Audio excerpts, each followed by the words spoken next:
I just have collected required AA batteries and put inside the remote controller.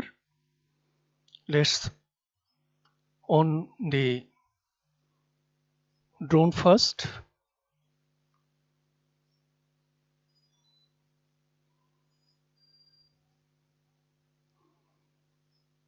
Drone is on now.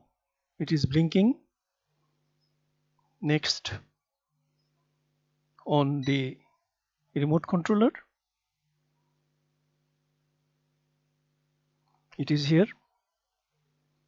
Now let's connect the remote controller with the drone.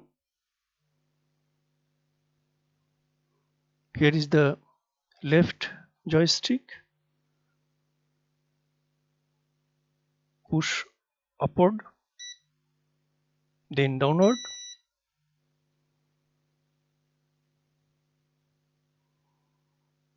Then